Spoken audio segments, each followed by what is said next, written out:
Hello అండి, welcome to శ్యామ్లాస్ kitchen. ఈరోజు ఈ వీడియోలో స్పెషల్ వంటకం ఏమిటో అనుకుంటున్నారా? వేడివేడిగా చికెన్ పకోడీ అండి. దీంట్లో మనం ఎలాంటి ఫుడ్ కలర్స్ కానీ కార్న్ఫ్లోర్ కానీ ఏం యూజ్ చేయకుండా బియ్యపిండి శనగపిండి ఉపయోగించి పకోడీ అనేది ప్రిపేర్ చేస్తామండి. ఇందులో అల్లం వెల్లుల్లి పేస్ట్ చూస్తున్నారు కదండి. నేనైతే అవన్నీ స్క్రీన్ మీద అయితే టైప్ చేసేసాను.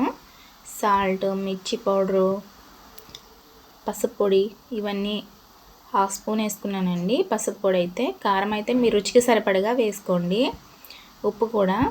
సో ఇవన్నీ బాగా కలిపేసుకుని దీంట్లో మనం శుభ్రం చేసి పెట్టుకున్న చికెన్ వేసుకోవాలండి. బాగా కలుపుకోవాలి.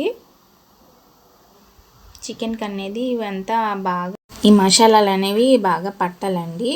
కాబట్టి ఇవన్నీ ముందుగా అందులో వేసుకుని, నేనైతే చికెన్ కడిగేటప్పుడు కూడా ఆల్రెడీ కొంచెం నిమ్మరసం వేసి కడిగేసానండి. ఇప్పుడు అలా చేయడం వల్ల మనకి అనేది స్మెల్ రాదు.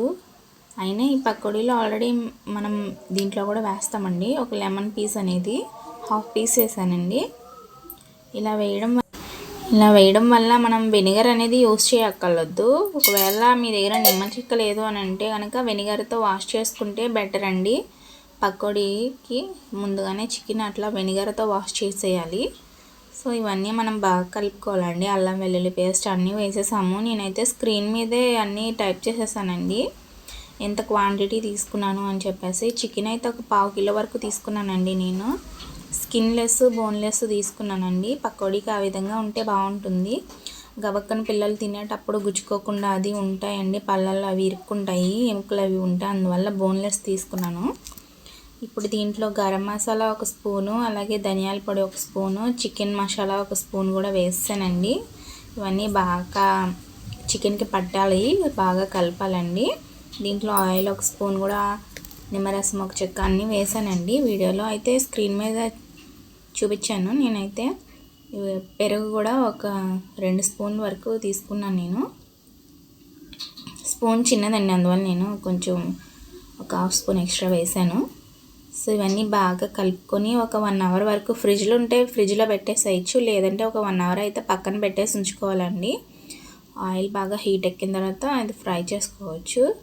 ఇదైతే చికెన్ పకోడీ చాలా బాగుంటుందండి. బయట దొరికే చికెన్ పకోడీలో అయితే ఇంకా టేస్టింగ్ సాల్ట్లు అవన్నీ వేస్తారు. మనం ఇంట్లో ఈ విధంగా చేసుకుంటే ఇంకా ఫుడ్ కలర్ కానీ టేస్టింగ్ సాల్ట్ నుండి అయితే మనం బయటపడవచ్చండి. అన్హెల్దీ అనేది ఉండదు దీంట్లో. మనం ఇంట్లో చేసుకునేటప్పుడు ఇలా సండే టైంలోనే పిల్లలకన్నా చేసి పెట్టాలి కదా అన్న ఉద్దేశంతో నేను అప్పుడప్పుడు అయితే ప్రిపేర్ చేస్తానండి. ఈ విధంగా డీప్ ఫ్రై చేసుకోవాలండి ఒక్కొక్క ముక్క.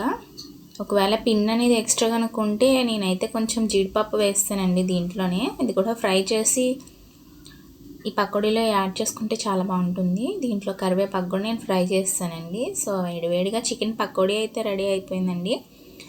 మీరు కూడా ఒకసారి ట్రై చేయండి.